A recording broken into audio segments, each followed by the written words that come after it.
آياته ويزكيهم ويعلمهم الكتاب والحكمة وإن كانوا من قبل لفي ضلال مبين وآخرين منهم لما يلحقوا بهم هو العزيز الحكيم ذلك فضل الله يؤتيه من يشاء والله ذو الفضل العظيم مثل الذين حملوا التوراة ثم لم يحملوها كمثل الحمار يحمل أسفارا بئس مثل القوم الذين كذبوا بآيات الله والله لا يهدي القوم الظالمين قل يا أيها الذين آمنوا هادوا إن زعمتم أنكم أولياء لله من دون الناس فتمنوا الموت إن كنتم صادقين صدق الله العلي العظيم صلوات اللهم صل على محمد وآل محمد. خداوند تعالیٰ کا سورہ جمعہ میں ارشاد ہوتا ہے قُلْ يَا أَيُّهَا الَّذِينَ هَادُوا إِن زَعَمْتُمْ أَنَّكُمْ أَوْلِيَاءُ لِلَّهِ مِن دُونِ النَّاسِ فَتَمَنَّوُا الْمَوْتَ إِن كُنتُمْ صَادِقِينَ کہ اے یہودیو اگر تم یہ دعویٰ کرتے ہو کہ اللہ کے ولی ہو، اللہ کے دوست ہو، اللہ کے قریبی ہو تو موت کی تمنا کرو اگر تم اپنے دعوے میں سچے ہو۔ موت برحق ہے، کسی کو اس سے چھٹکارا نہیں۔ جو بھی اس دنیا میں آیا ہے، چاہے وہ امیر ہو، غریب ہو، چھوٹا ہو، بڑا ہو، کسی خاندان سے تعلق رکھتا ہو، اللہ کے قریب ہو تقوی کی وجہ سے یا گناہگار ہو، اس نے ایک دن دنیا سے جانا ہے۔ جس دن انسان پیدا ہوتا ہے تو اسی دن معین اور مشخص ہو جاتا ہے کہ کس دن اس نے اس دنیا سے جانا ہے۔ امیر المومنین علی علیہ السلام فرماتے ہیں کہ اگر موت سے کسی کو چھٹکارا ہوتا تو حضرت سلیمان اللہ کے نبی کو چھٹکارا ہوتا، جن کو ہواؤں پر، جنوں پر کنٹرول حاصل تھا اور کمانڈ حاصل تھی۔ ہوا ان کے قبضے میں تھی، جن ان کے قبضے میں تھے، خدا نے انہیں بادشاہی دی تھی، اور ایسی بادشاہی کی جس کی مثال نہیں تھی دنیا میں۔ لیکن ایک دن ایسا آیا کہ وہ اس دنیا سے چل بسے۔ بس کوئی آدمی یہ نہیں کہہ سکتا کہ میں موت سے بچ سکتا ہوں۔ دنیا کے ماہر ترین ڈاکٹر جو لوگوں کو بچا رہا ہوتا ہے موت سے، بیماریوں سے، مشکلات سے، ایک دن وہ خود موت کا لقمہ بن جاتا۔ اور موت کے بارے میں یہ بھی ہے کہ یہ موت جب آتی ہے انسان کو لاحق ہوتی ہے تو وہ نہیں دیکھتی کہ انسان کہاں کھڑا ہے، گھر میں ہے، باہر ہے، دفتر میں ہے، بچے یتیم ہونے جا رہے ہیں، عورت بیوہ ہونے جا رہی ہے، اور یہ ملک الموت جسے عزرائیل کہتے ہیں یہ کسی سے اجازت نہیں لیتا، کسی سے پوچھتا نہیں، کسی سے ریکویسٹ نہیں کرتا، کسی کو بتاتا نہیں ہے۔ جب خدا کو حکم ہوتا ہے یہ آ کر روح قبض کر لیتا ہے۔ امیر کی بھی کرتا ہے، غریب کی بھی کرتا ہے، اللہ کے ولی کی بھی کرتا ہے، اور گناہگار کی بھی کرتا ہے۔ واحد ہستی ہے دنیا میں جن سے ملک الموت نے اجازت لی ہے وہ نبی پاک رسول اللہ۔ آپ کے وصال کے آخری ایام تھے، وصال کے قریب تھا، دروازہ کھٹکھٹایا گیا، آپ کی صاحبزادی فاطمہ الزہرا سلام اللہ علیہا نے پوچھا کون ہے؟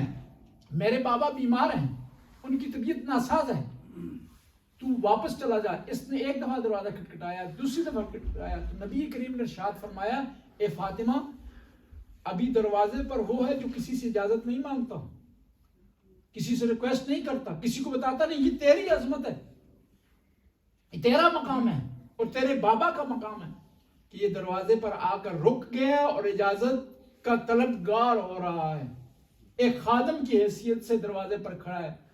ملک الموت جس سے بڑے بڑے لوگ ڈرتے ہیں، اولیاء ڈرتے ہیں، تقوی والے لوگ ڈرتے ہیں، صلحاء ڈرتے ہیں، شہداء ڈرتے ہیں، یہی ملک الموت جب نبی کریم کے دروازے پر آیا تو وہاں ایک خادم کی حیثیت سے، ایک نوکر کی حیثیت سے، ایک غلام کی حیثیت سے اجازت مانگا۔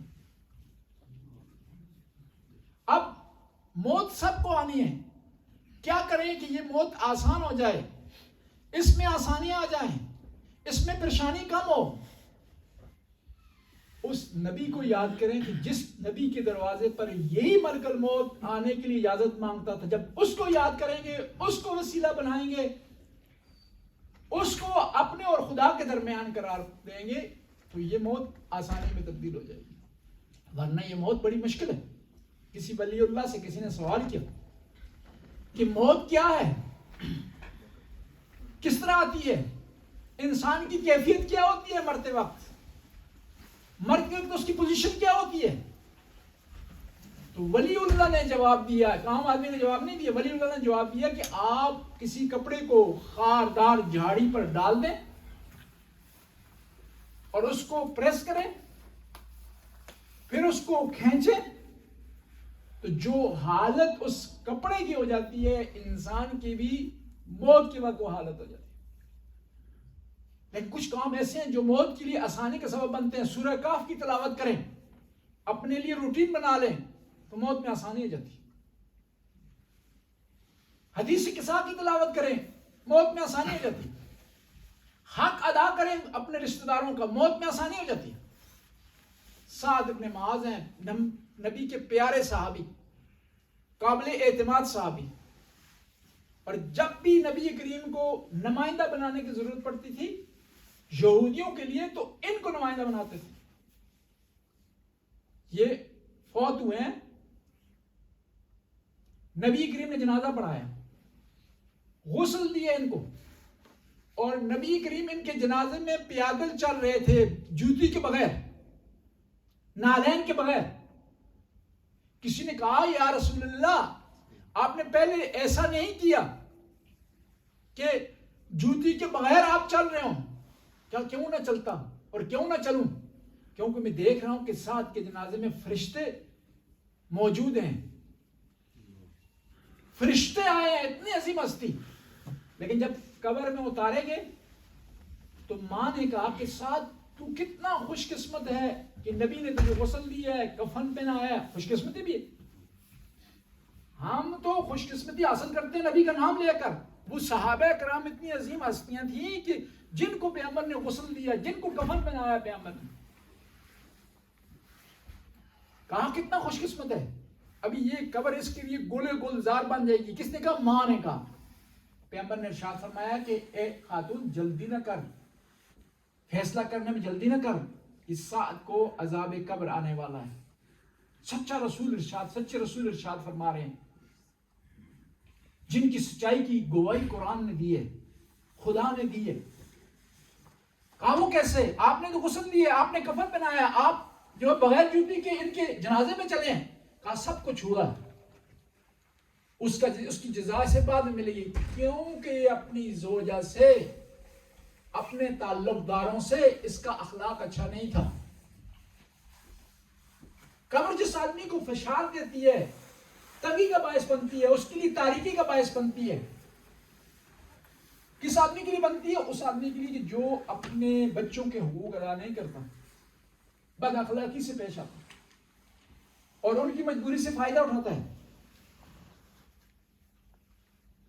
پیغمبر کی شفاعت ہمیں نصیب ہوگی مسلمانوں کو، لیکن قبر میں خود انتظام کرنا اپنے لیے، قبر کے سوال جواب خود دینے ہیں ہم نے۔ وہاں پوچھا جائے گا من ربوں کا، من کتابوں کا، من دینوں کا، ماں قبلتوں کا۔ قبر میں سوال ہوگا کہ تیرا رب کون ہے، تیرا نبی کون ہے، تیرا دین کیا ہے، تیری کتاب کیا ہے، تیرا قبلہ کیا ہے۔ اور خدا کتنا کریم ہے کہ اس نے سوال آؤٹ کر دیے پہلے۔ جن لوگوں نے پاکستان میں امتحان دیا نا جی، سوال آؤٹ نہیں کیے جاتے پیپر کے. سوال اگر آؤٹ ہو جائے تو پیپر تبدیل ہو جاتا ہے. لیکن خدا کتنا کریم ہے کہ اس نے بے وجہ سے ہمیں بتا دیے کہ جی جواب آپ نے یہ جواب دینے اور یہ سوال ہوں گے قبر میں. کتنا کریم ہے، کتنا رحیم ہے وہ پروردگار. پھر بھی ہم پیپر ہمیں مل گئے پھر بھی تیاری نہ کریں.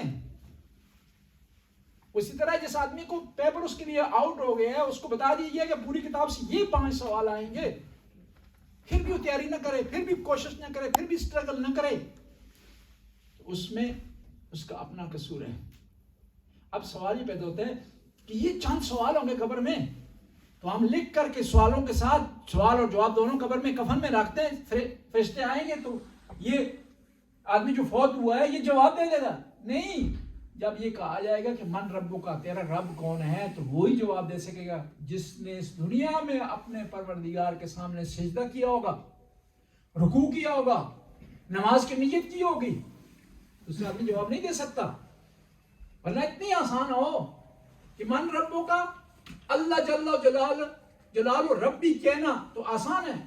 وہی کہہ سکے گا کہ جس نے اس دنیا میں اپنے پروردگار کو رب مانا ہوگا، فرائض بجا لائے ہوں گے، حرام چیزوں سے بچا ہوگا، اس کی آنکھیں حرام سے محفوظ نہیں ہوں گی، اس کی زبان غیبت سے محفوظ نہیں ہوگی، تو وہ زبان اس پہ طاقت آئے گی، وہ بول سکے گا کہ اللہ جل جلالہ ربی و محمد رسول اللہ نبی والقرآن و کتابی والکعبۃ قبلتی. وہی جواب دے سکے گا کہ جس نے کعبہ کی طرف رخ کیا ہوگا نا، جو ساری زندگی کعبہ کی طرف رخ اس نے نہیں کیا، نماز اس نے پڑھی نہیں، وہ حج واجب تھا اس پر، فرض ہو گیا تھا حج. للہ علی الناس حج البیت من استطاع الیہ سبیلا، قرآن کی اس آیت کی روح سے حج اس پر فرض ہو گیا تھا، لیکن وہ حج پر گیا نہیں. پھر وہ کس طرح جواب دے سکے گا کہ کعبہ میرا قبلہ ہے؟ جس نے قرآن پڑھا نہیں ہے، قرآن کی تلاوت نہیں کی، قرآن کے مفاہیم سے آگاہ نہیں ہے، نہیں پتا کہ قرآن نے کس چیز سے منع کیا ہے، نہیں پتا کہ قرآن نے کس چیز کا حکم دیا ہے، وہ وہاں جواب نہیں دے سکے گا کہ قرآن میری کتاب ہے. فرض کر کہہ بھی دے تو فرشتے کہیں گے تو کس منہ سے، کس زبان سے کہہ رہا ہے کہ قرآن میری کتاب ہے؟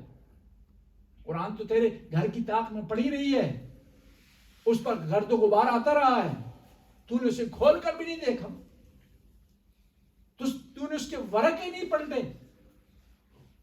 تو نے بسم اللہ تک کی تلاوت نہیں کی، پھر کس طرح تو کہہ رہا ہے کہ قرآن جو ہے وہ میری کتاب ہے؟ بس ان لوگوں کے لیے قبر میں جواب دینا آسان ہوگا، قبر میں آسانی کا سبب بنے گی قبر ان کے لیے کہ جن لوگوں نے ان سوالوں کے جواب عملی طور پر پریکٹیکلی اپنی زندگی میں بجا لائے ہوں گے. اور ہمارا مسلمانوں کا عقیدہ ہے کہ موت فنا نہیں ہے، ڈیمالشنگ نہیں ہے، ختم ہونا نہیں ہے، بلکہ منتقل ہونا ہے اس دنیا سے دوسری دنیا کی طرف. ایک دنیا کا اختتام ہے، دوسری دنیا کا آغاز. اب سوال یہ پیدا ہوتا ہے کہ موت جب منتقل ہونا ہے، ختم نہ ہونا نہیں ہے، نیستی نہیں ہے، نابودی نہیں ہے، پھر ہم ڈرتے کیوں موت سے، گھبراتے کیوں ہیں موت سے، پریشان کیوں ہیں موت سے؟ پیغمبر گرامی ارشاد فرماتے ہیں کہ ہم پریشان موت سے اس لیے ہیں کہ کیونکہ ہم نے دنیا کو آباد کی اپنی، اس میں اچھی گاڑی تھی ہمارے پاس، اچھا بینک جو بیلنس تھا ہمارے پاس، اچھا مکان تھا ہمارے پاس، اچھا لباس ہمارے پاس تھا، دنیا کو ہم نے سنوارا ہے، لیکن آخرت ہم نے نہیں بنائی اور ہم نہیں چاہتے آبادی سے خرابی کی طرف جائیں، ایک اچھے گھر کو چھوڑ کر جو ہے وہ خراب گھر کی طرف جائیں. اگر ہم نے دنیا کے بجائے آخرت سنواری ہوتی، آخرت کے لیے اچھا انتظام کیا ہوتا، تو کبھی بھی موت سے نہ گھبراتے، موت سے کبھی پریشان نہ ہوتے، موت ہماری ٹینشن کا سبب نہ ہوتی. ایک آدمی جس کا یقین ہے کہ موت کے بعد میری ملاقات نبی پاک سے ہوگی اور ان کی آل بیت سے ہوگی، وہ گھبراتا نہیں ہے، وہ تو خوش ہوتا ہے، وہ تو تیار ہوتا ہے. اتنی بڑی سعادت مجھے نصیب ہوگی کہ نبی پاک کا دیدار کروں گا، نبی پاک کی زیارت کروں گا. وہ کیا بےتاب ہوتا ہے، بے صبرا ہوتا ہے کہ کس وقت یہ لمحہ آئے گا، کس وقت یہ موقع مجھے ملے گا کہ میں نبی پاک کا دیدار کروں گا. گھبراتا ہوا ہے کہ جس نے تیاری نہیں کی. دیکھیں جس سفر پر آپ جا رہے ہو نا اس کی تیاری میں وہ پریشان ہے، ٹینشن کے شکار ہوتے ہیں. آپ سفر پر جا رہے ہیں مثال کے طور پر، ڈرائیونگ کا لائسنس نہیں ہے، پریشانی ہوگی. گاڑی چلانا نہیں جاتے لیکن گاڑی کے اسٹیئرنگ پر بیٹھ کے پریشان رہیں گے، کسی وقت بھی آپ کو پولیس پکڑ سکتی. دنیا سے آخرت کی طرف بھی سفر ہے. اگر آپ کے پاس مسلمانی کا لائسنس نہیں ہے، اور مسلمانی کا لائسنس کوئی مسجد نہیں دیتی، کوئی امام بارگاہ نہیں دیتی، کوئی اسلامک سینٹر نہیں دیتا، کون دیتا ہے؟ پروردگار دیتا ہے. جب آپ کا عمل واضح ہو، نماز آپ کی صحیح ہو، روزے آپ کے صحیح ہوں، آپ نے غریبوں کا حق ادا کیا ہو، رشتہ داروں کا حق ادا کیا ہو، ہمسائے کا حق ادا کیا ہو، استاد کا حق ادا کیا ہو، والدین کا حق ادا کیا ہو، تو آپ کو لائسنس مل جاتا ہے خدا کی طرف سے. پھر آپ کو پریشانی نہیں ہے سفر میں. آپ کے سفر میں جا رہے ہیں تو آپ کے پاس مثال کے طور پر گاڑی میں پیٹرول نہیں ہے، یا پیٹرول کا جو میٹر ہے آپ خراب ہے، آپ پریشان رہیں گے. اسی طرح دنیا سے آخرت کے سفر میں بھی جب آپ کے پاس نامہ اعمال میں کچھ نہیں ہے، نیکیاں نہیں ہیں، اچھائیاں نہیں ہیں، اعمال صالح نہیں ہیں، تو آپ پریشان ہوں گے کہ کسی وقت میری گاڑی رک سکتی ہے، اس سفر میں خلل آ سکتا ہے. دیکھیں آپ جب سفر کرتے ہیں نا، ایئرپورٹ پر جاتے ہیں آپ، تو کچھ چیزیں آپ کو ساتھ لے جانی منع ہے، اور کچھ چیزوں کو ہونا ضروری ہے. نہیں ہوں گے تو آپ کو گیٹ سے گزرنے نہیں دیتے. دنیا سے آخرت کے سفر میں بھی کچھ چیزیں کا ساتھ ہونا ضروری ہے تاکہ سفر میں آسانی ہو، پریشانی نہ ہو. کچھ چیزیں منع ہے، ساتھ نہیں ہونی چاہیے. وہ فائدہ آپ کو نہیں پہنچا سکتی بلکہ نقصان پہنچائیں گی.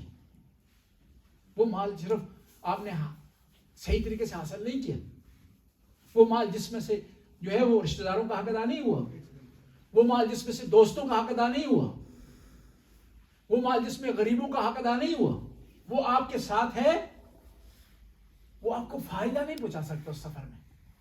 دنیا سے آخرت کے سفر میں وہ آپ کے لیے بوجھ کا سبب بنے گا، وہ آپ کے لیے پریشانی کا سبب بنے گا، وہ آپ کے لیے ٹینشن کا سبب بنے گا. بس یہ جو سفر ہے دنیا سے آخرت میں، آخرت کی طرف، اگر اس میں آپ آسانیاں چاہتے ہیں، اس میں پریشانی نہ ہو، اس سفر میں وہ مال اپنے ساتھ اٹھائیں. غلام حسین شاہ صاحب کی فرصت مکمل ہو گئی، دنیا سے چل بسے، آپ نے دعا کی، ان کو ثواب پہنچ جائے گا. لیکن ہمارے لیے فرصت ہے، ہمارے پاس چانس ہے. حدیث پاک میں ہے کہ جب انسان دنیا سے چلا جاتا ہے، اس کی آنکھ بند ہو جاتی ہے تو اس کا نامہ اعمال کلوز ہو جاتا ہے، نیکیوں کا جو دفتر ہے وہ بند ہو جاتا ہے، اس کے نامہ اعمال میں کسی چیز کا اضافہ نہیں ہوتا. جس طرح آپ کسی محکمے میں کام کر رہے ہو نا، تو وہاں سے ریٹائر ہو جائیں تو آپ کی فائل کلوز کر دی جاتی ہے، حاضری اس میں نہیں آتی، آپ کی تنخواہ کا حساب کتاب نہیں آتا اس کا. جب انسان دنیا سے چلا جاتا ہے تو اس کے نامہ اعمال اس کا بند ہو جاتا ہے، پھر وہ نیکی نہیں کر سکتا، پھر اس کے نامہ اعمال میں نہ نیکی کا اضافہ ہوتا ہے نہ برائی کا. ہاں اس کے دوست، اس کے رشتہ دار، اس کے چاہنے والے، اس سے پیار کرنے والے ایک آیت پڑھیں تو اس کو ثواب ملتا ہے، بسم اللہ پڑھیں تو اس کو ثواب ملتا ہے، نماز پڑھ کے، نفل پڑھ کے اس کو ثواب پہنچا سکتے ہیں، اس کی طرف سے زکوٰۃ دے سکتے ہیں، اس کی طرف سے صدقہ دے سکتے ہیں، اس کی طرف سے مسجد بنا سکتے ہیں، اس کی طرف سے مدرسہ بنا سکتے ہیں، اس کی طرف سے انسانی فلاح کے لیے جو کام بھی کریں گے تو اس کو ثواب ملے گا. حدیث پاک میں کہ مات ولد الآدم وانقطع عملہ، جب انسان دنیا سے چلا جاتا ہے تو اس کا عمل رک جاتا ہے، الا ثلاث، لیکن 3 ایسے مقام ہیں کہ جہاں اس کا عمل جاری و ساری رہتا ہے، اعمال اس کے آگے بڑھتے رہتے ہیں، اس کی نیکیوں میں اضافہ ہوتا رہتا ہے. 3 عمل ایسے ہیں. صدقۃ جاریۃ، صدقہ جاریہ اس نے کیا، ایسا کام کیا ہے جس سے خدا کی مخلوق کو فائدہ پہنچ رہا ہے. کنواں کھدوا دیا، جب تک لوگ اس سے پانی پیتے رہیں گے، جب تک خدا کی مخلوق انسان، حیوان اس سے پانی پیتے رہیں گے، اس سے فیض یاب ہوتے رہیں گے، اس کو ثواب ملتا رہے گا. مسجد بنائیے، جب تک لوگ نماز پڑھتے رہیں گے اس کو ثواب ملتا رہے گا. راستہ ٹھیک کروا دیا ہے، جب تک لوگ اس سے گزریں گے، خدا کی مخلوق گزرے گی، اس کو ثواب ملتا رہے گا. وہ دنیا سے چلا گیا ہے، وہ اعمال نہیں کر سکتا، وہ نماز خود نہیں پڑھ سکتا، وہ روزے بجا نہیں لا سکتا، وہ حج پر نہیں جا سکتا، لیکن اس سے مسجد بنا دیے، حاجیوں کے لیے رفاع کا کام کر دیے، اس کو ثواب ملتا رہے۔ دوسرا علم ینتفع بہ، دنیا سے انسان چلا گیا ایک علم چھوڑ گیا ہے اپنے پیچھے، شاگردوں کی تربیت اس نے کی ہے، کتاب لکھ دی ہے اس نے، قرآن کا ترجمہ کیا ہے، تفسیر لکھی ہے اس نے، وہ دنیا سے چلا گیا ہے، اس کی آنکھ بند ہو گئی ہے۔ جب تک لوگ ان کتابوں کو پڑھتے رہیں گے، اس علم سے فائدہ اٹھاتے رہیں گے، اس علم سے فیض یاب ہوتے رہیں گے، ثواب اس کو ملتا رہے گا۔ بس کوشش کریں کہ جب ہم اس دنیا سے جائیں تو کوئی نیک کام کر کے چلے جائیں، صدقہ جاریہ کر کے چلے جائیں، عمل صالح کر کے چلے جائیں۔ غلام حسین شاہ صاحب دنیا سے چلے گئے ہیں، اب وہ محتاج ہیں نمازوں کے، محتاج ہیں صدقات کے، محتاج ہیں خیرات کے، اور خود وہ بجا لا نہیں سکتے، ان کا عمل رک گیا، لیکن میں اور آپ تو بجا لا سکتے ہیں، اچھائی بھی کر سکتے ہیں، برائی سے بچ بھی سکتے ہیں، واجبات کو فرائض کو بجا لا سکتے ہیں، محرمات اور حرام چیزوں سے بچ سکتے ہیں۔ خدا ہم سے کچھ نہیں مانگتا، خدا صرف یہ کہتا ہے کہ میرا شکر ادا کر دو۔ ہاں شکر کے مختلف طریقے ہیں، نماز ایک طریقہ ہے، روزہ رکھنا ایک طریقہ ہے، حج بجا لانا ایک طریقہ ہے،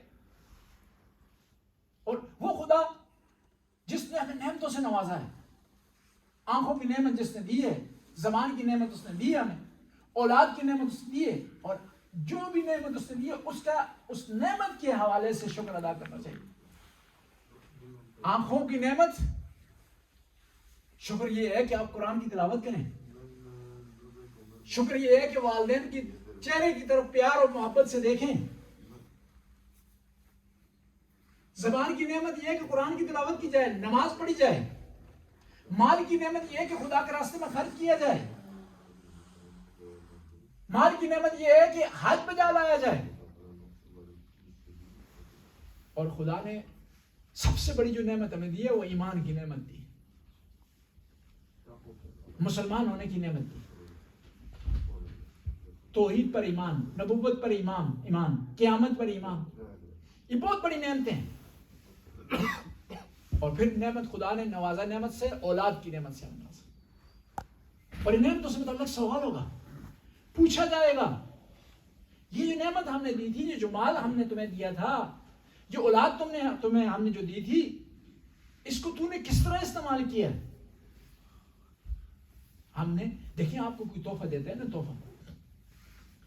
تحفہ اگر اس کو سنوار کے رکھیں، پیارے طریقے سے اگر رکھیں، تو جس نے آپ کو دیا ہے وہ دیکھ کر خوش ہو جاتا ہے، وہ پھر مزید آپ کو تحفے دیتا ہے۔ لیکن جو تحفہ اس نے دیا ہے، آپ اس کے سامنے اس تحفے کی توہین کر رہے ہوں، اس کا صحیح استعمال نہ کر رہے ہوں، اس کو غلط جگہ پر آپ نے رکھا ہو، غلط طریقے سے رکھا ہو، تو وہ آدمی جس نے آپ کو تحفہ دیا ہے وہ آئندہ آپ کو تحفہ نہیں دے گا، وہ ناراض جائے گا۔ خدا نے ہمیں تحفوں سے نوازا ہے، نعمتوں سے نوازا ہے۔ اولاد کی نعمت بڑی نعمت ہے، ان لوگوں سے اس کے بارے میں پوچھیں جن کی اولاد نہیں، لیکن سوال یہ ہے کہ اولاد کی اتنی بڑی نعمت جو خدا نے ہمیں دی ہے، اس نعمت کی تربیت کا ہم نے انتظام کیا، اس نعمت کا ہم نے خیال کیا، اس کو قرآن ہم نے سکھایا ہے، اس کو نماز ہم نے سکھائی ہے، اس کو خدا کا راستہ ہم نے سکھایا ہے۔ اللہ کے نبی ہیں حضرت عیسیٰ، قبرستان سے گزر رہے ہیں تو اپنے حواریوں کو، صحابہ سے کہنے لگے کہ جلدی اس قبرستان سے گزر جاؤ۔ کہا کیوں رسول اللہ؟ کہا اس قبرستان میں ایک آدمی پر عذاب آنے والا ہے، کہیں ایسا نہ ہو کہ اس کا عذاب ہمیں اپنی لپیٹ میں لے جائے۔ یعنی بعض اوقات انسان کے گناہ اتنے ہو جاتے ہیں کہ وہ عذاب، اس پر آنے والا عذاب دوسرے لوگوں کو بھی لپیٹ میں لے جاتا ہے، حتیٰ اللہ کے نبی ڈر رہے ہیں اس عذاب سے۔ کہا جلدی گزر جاؤ۔ گزر گئے اس قبرستان سے، واپسی پر کہا کہ رک جاؤ یہاں پر۔ کہا کیوں؟ کہا کہ یہاں پر ایک قبر ہے، ہم نے فاتحہ اس پر پڑھنی۔ تو حواریوں نے سوال کیا، کیا وہی قبر ہے جس پر عذاب آنے والا؟ ہاں وہی قبر ہے۔ کہا رسول اللہ یہ کیسے ہو گیا کہ ابھی اس پر عذاب آنے والا تھا، ابھی ہم اس کے لیے فاتحہ پڑھ رہے ہیں، اس کا عذاب نعمت میں کس طرح تبدیل ہوا؟ کہا عذاب آنے والا تھا لیکن اسی صاحب قبر کا، بچہ ابھی مسجد میں گیا ہے، اس نے پڑھا ہے بسم اللہ الرحمن الرحیم، تو خداوند تعالیٰ نے کہا کیسے ہو سکتا ہے جس کا بچہ مجھے رحمان اور رحیم کہہ رہا ہے، مجھے رحمت والا کہہ رہا ہے، میں اس پر عذاب نازل کروں؟ یعنی ایک بچے کا بسم اللہ پڑھنا والدین سے عذاب کی دوری کا باعث بنتا ہے. آپ بسم اللہ نہ فقط بسم اللہ سکھا رہے ہیں، قرآن پڑھا رہے ہیں، ترجمہ پڑھا رہے ہیں، قرآن کی تفسیر بچوں کو پڑھا رہے ہیں، تو وہ بچے آپ کے لیے قبر میں روشنائیوں کے سبب بنیں گے. وہ قبر جس سے دنیا گھبراتی ہے، جس سے پریشان رہتی ہے، جس سے ڈرتی ہے، وہ قبر آپ کے لیے گلزار ہو جائے گی، اور اس قبر میں جانے کے لیے آپ مشتاق ہوں گے. ورنہ قبر ایسا منظر پیش کرتی ہے بعض اوقات کہ بڑے اولیاء اللہ کے ولی ڈرتے ہیں، اللہ کے ولی ڈرتے ہیں اس قبر میں جانے سے. ہاں وہ لوگ جو کہ یقین کی منزل پر ہوتے ہیں، جو اپنی آنکھوں سے اس دنیا میں جنت اور جہنم کو دیکھ رہے ہوتے ہیں، وہ ڈرتے نہیں. اور انہی لوگوں میں سے تھے امام حسین کے ساتھی میدان کربلا. میدان کربلا میں دیکھیں ہم نماز سے گھبراتے ہیں، کبھی بہانہ لاتے ہیں، کپڑے پاک نہیں ہیں، وقت نہیں ہے، جگہ نہیں ہے. نواسہ رسول نے تیروں کی بارش میں نماز پڑھی ہے، اور اس نماز کی وجہ سے امام حسین کے کئی ساتھی شہید ہو گئے،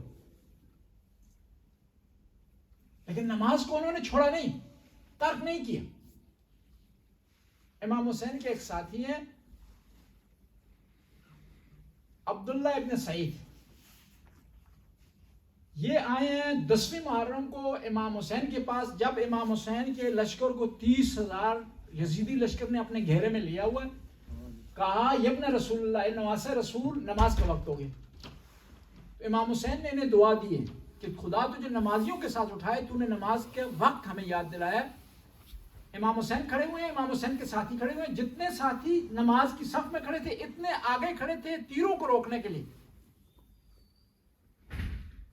امام حسین نماز پڑھ رہے تھے، یہ تیر اپنے سینے پر لے رہے تھے. امام حسین نے قیام کیا ہے، رکوع کیا ہے، سجدہ کیا ہے، سلام پھیرا، تو یہ امام کے جو ساتھی فرنٹ پر کھڑے تھے نا امام کو بچانے کے لیے، یہ گر گئے. تو امام حسین نے فوراً آگے بڑھ کر ان کے سر کو اپنی گود میں لیا اور آنکھیں صاف کی. کہا کوئی آرزو ہو؟ تو یہ ساتھی، پیارا ساتھی امام حسین سے کہنے لگا کہ کیا آپ مجھ سے راضی ہیں؟ کیا میں نے وفا کر دی؟ امام حسین کی آنکھوں میں آنسو آ گئے اور فرمانے لگے کہ کیسے ہو سکتا ہے کہ میں یہ کہوں کہ تو نے وفا نہیں کی، بلکہ تو نے وفا کی حد کر دی. اور یہ تھے امام حسین کے ساتھی. ہم عام حالات میں نماز نہیں پڑھ سکتے، انہوں نے نماز پڑھی. امام حسین کے بیٹے ہیں علی اکبر، جوان ہیں، 18 سال کی عمر. یہ 10ویں محرم کو آئے ہیں امام حسین کے پاس کہ مجھے اجازت دیں تاکہ میں میدان میں جاؤں، اپنے آپ کو اسلام پر قربان کروں. امام حسین نے اجازت دی ہے، یہ میدان کی طرف گئے ہیں. لڑتے لڑتے تھک گئے ہیں اور پیاس نے انہیں تھوڑا تنگ کیا، تو امام حسین کے پاس واپس آ گئے. وہ جو عربی عبارت لکھی ہوئی ہے تاریخ کی کتابوں میں اس طرح ہے، یا ابت سکل الحدید قد اجہدنی والعطش قد قتلنی. اے بابا، پیاس نے مجھے مار ڈالا ہے، اور یہ گرمی کی وجہ سے جو لوہا میں نے پہنا ہوا ہے نا زرہ، اس نے میری کمر جھکا دی. حل للماء سبیل، کیا پانی کا کوئی انتظام ہو سکتا ہے؟ آپ کو پتا ہے نا کہ یہ نبی کا جو گھرانہ ہے، امام حسن ہو، امام حسین ہو، یہ بڑا سخی گھرانہ تھا. اس دروازے سے کوئی آدمی خالی واپس نہیں گیا کبھی. لیکن وہ امام حسین جو سخی ہیں، لجپال ہیں، اس سے آج ان کا بیٹا ایک ایسی چیز مانگ رہا ہے جو ان کے پاس نہیں ہے، پانی. تو امام حسین نے جواب نہیں دیا، اپنی زبان کو نکالا، بیٹے کے منہ میں رکھ دیا. جب منہ میں رکھا علی اکبر کے اپنے بیٹے کے منہ میں، تو وہ گھبرا کر پیچھے ہٹ گئے. کہا بابا مجھے معاف کیجیے گا، آپ کی زبان تو میری زبان سے زیادہ خشک ہے، کاش کہ میں آپ سے پانی نہیں مانگتا. تاریخ نے لکھا ہے کہ شہزادہ علی اکبر دوبارہ میدان کی طرف چلے گئے ہیں جنگ لڑنے کے لیے، اور جنگ لڑتے لڑتے جب شہید ہونے کا وقت آیا تو آواز دی. دوسرے جو شہدائے کربلا تھے امام حسین کو مدد کے لیے پکارتے تھے. علی اکبر نے مدد کے لیے پکارا, کہا یا ابت, اے میرے بابا میرے لیے پریشان نہ ہو, حاضر جدی رسول اللہ, اے میرے نانا رسول اللہ میرے سامنے آ گئے ہیں. وہ بکاسن, ان کے ہاتھ میں جام کوثر ہے, کوثر کا پیالہ ہے, اور کہہ رہے ہیں علی اکبر جلدی کرو, ہم تجھے پانی دینا چاہتے ہیں. اے بابا, اے میرے بابا میرے لیے پریشان نہ ہو, آپ کا بیٹا علی اکبر اس کے بعد پیاسا نہیں ہوگا. امام حسین دوڑ کر بیٹے کے پاس گئے اور سر کو گود میں لیا. وضع خد ولا خد, امام حسین نے اپنے رخساروں کو علی اکبر کے رخساروں پر رکھا. وبکا بکاء شدیدا, بلند آواز سے امام حسین روئے اور کہنے لگے علی اکبر تو نے تو نانا کے ہاتھوں سے جام کوثر نوش کر لیا ہے اور تو نے آسانی اختیار کر لیا ہے, لیکن تیرے بابا نے ابھی کئی جنازے اٹھانے ہیں, کئی لاشیں اٹھانی ہیں, اب تیرے بابا نے مزید پیاس کاٹنی ہے. اللہ لعنت اللہ قوم الظالمین. وسيعلم الذين ينقلبون. خدایا اس مجلس کی ثواب, اس محفل کا ثواب, اس فاتح خانی کا ثواب غلام حسین شاہ صاحب کو پہنچا, ان قبر کو منور فرما, ان کے درجات کو بلند فرما. یا اللہ حاضرین کی توفیقات میں اضافہ فرما, یا ان کے آنے کو اپنی عبادت میں شمار فرما. یا اللہ جملہ مومنین و مومنات جو دنیا سے چل پڑے ہیں ان کی چل بسیں, ان کی مغفرت فرما, ان کے درجات کو بلند فرما. یا اللہ حاجت روائی فرما حاضرین کی. یا اللہ جو پریشان حال ہے ان کی پریشانی کو آسانی سے میں تبدیل فرما. یا اللہ جو تنگ دست ان کی تنگ دستی کو برطرف فرما. بے روزگار افراد کو بعزت روزگار عطا فرما. مقروضوں کا قرض غیب کے خزانے سے عطا فرما. یا اللہ تو غفور رہے, ہمیں نبی پاک اور ان کی آل کی سیرت پر چلنے کی توفیق عطا فرما. واجبات فرائض بجا لانے کی توفیق عطا فرما. محرمات اور حرام چیزوں سے بچنے کی توفیق عطا فرما. خدایا قرآن پر عمل کرنے کی توفیق عطا فرما. قرآن نے جس چیز سے منع کیا اس سے رکنے کی توفیق عطا فرما. جس کو بجا لانے کا حکم دیا اس کو بجا لانے کا توفیق عطا فرما. یا اللہ ہمیں اپنی قبروں کا خود سامان ہمیں تیار کرنے کی توفیق عطا فرما. ہر وہ کام کرنے کی توفیق عطا فرما جو قبر کو منور کر دیتا ہے, آخرت کی آسانی کا سبب بنتا ہے. خدایا تو غفور رحیم, اور ہر اس کام سے پرہیز کرنے کی توفیق عطا فرما جو قبر کو تاریک بنا دیتا ہے, قبر کو مشکلات کا سبب بنا دیتا ہے.